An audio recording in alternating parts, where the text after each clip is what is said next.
Hello guys, are you scared of taking an abroad education loan? Do you think taking an abroad education loan can be burden on you or on your family? Today in this video, I'm going to talk about that what are the advantages of taking an abroad education loan as compared to financing it yourself. Hello guys, my name is Aman and I am one of the founding members. I've helped more than 10,000 students in getting an abroad education loan in the past. So let's start and talk about advantages of abroad education.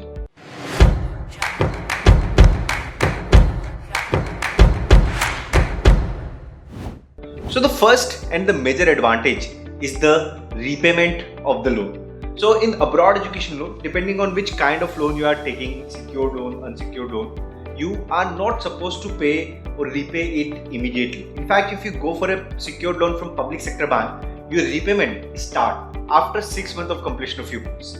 That means what lenders are saying that take our money, study, make your career, and when you start making money, repay them at that point in time. So that's one of the best option. You don't have to spend money on your own. Even if you don't have your own money, go take an education loan and spend that money, learn the skills and get the job of your dream. And whenever you are comfortable, start repaying the loan. In fact, in some of the cases, banks can give you an option to extend your moratorium in case if needed due to genuine reason. So the next advantage is bit tricky to understand. Now, what if I say to you, even if you have 20-30 lakh rupees yourself, don't invest that money, take an education loan and use your money elsewhere. You must be thinking what I am talking about. So let me explain. So let's say if you are looking for a 20 lakh rupees loan and you have 20 lakh rupees at disposal. So one scenario can be that you spend that 20 lakh rupees on your education. Great, you will do that. The other option is that you take 20 lakh rupees as a loan. Now, as I mentioned, that education loans are available at the lower rate of interest, as low as 7.65%. And on the top of that, the interest that you pay to the bank, you don't have to pay taxes on that to the government.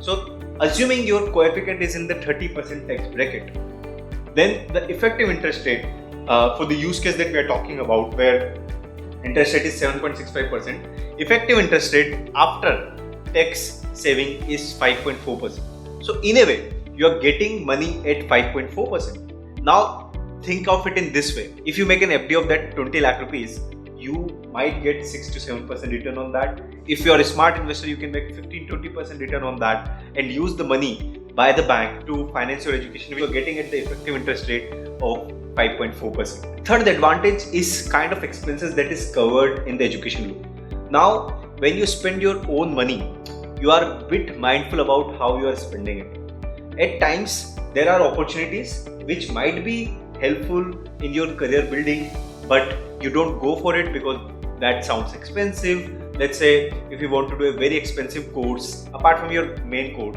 you might find it a bit expensive and you don't go for it. That is something will not happen if you take an education loan, because in education loan, wide range of expenses is covered.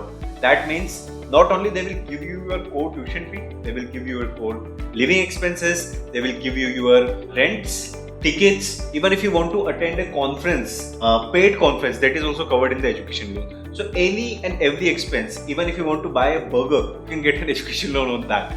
You don't have to compromise on your living standards, or I won't say don't compromise on the living standard, but to maintain a basic living standard, you will have enough money, because anyway you're going for an education with which you want to make a career and want to earn good so that you can repay that money.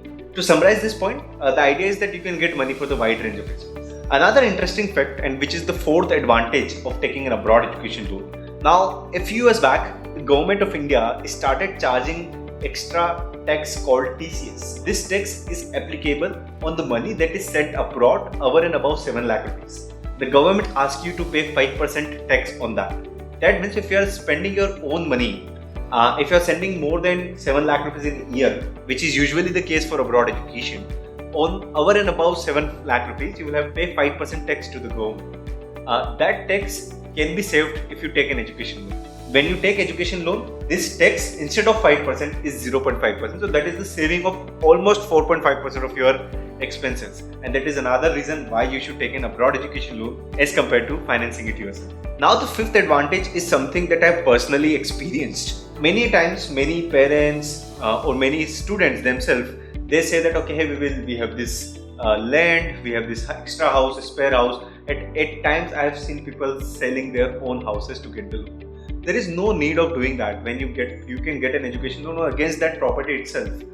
You don't need to liquidate any asset. Let's say if you have any FD, you have any government bonds, you have insurance policies, don't have to surrender that, don't have to liquidate that, because you can take an education loan, keep your asset yourself, let them give you the return that they're supposed to give with the intent that you have invested in. So at last, whatever investments you have done, let them be and take an education loan, use this fresh money and keep your investment safe. Apart from that, at times, and this is the last advantage that I wanted to talk about in this video, many times people do have personal saving and they use all of them in their education and remains with zero. Now, God forbid, if you come across any personal emergency or any rainy day when you need that money, that will not be there in your account. Whereas if you have taken your education loan, you can make your personal saving as an FD, keep it aside for the rainy day, which you can access anytime you want, depending on which kind of FD you are taking or in whatever way you want to keep that money. I have seen cases where people went abroad, they did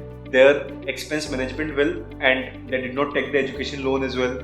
They came across expenses which they never planned for, and they did not have their personal saving for such thing, and they had to face hardship making the end meets, and that's not something that you want to do when you are going abroad for education. If you are going for education, your concentration, your focus should not be on how to save money or how to make money or how to arrange money. Focus should be how to build the skill so that you can make the best career out of it and get the job of your dreams. So that's the last advantage that I wanted to talk about. I hope you find this video helpful. If you are finding it helpful, share it with your other colleagues who are going abroad for the education, your future batchmates. Let them know about why they should take an abroad education loan as compared to financing it themselves. If you have any other question on abroad education loan, we have made tons of videos on topic ranging from interest rates, processing fee to the disbursement. You can watch them. In fact, even after that, if you don't find your answer, let me know in the comments below and I will make a video on that. Thanks a lot. Take care.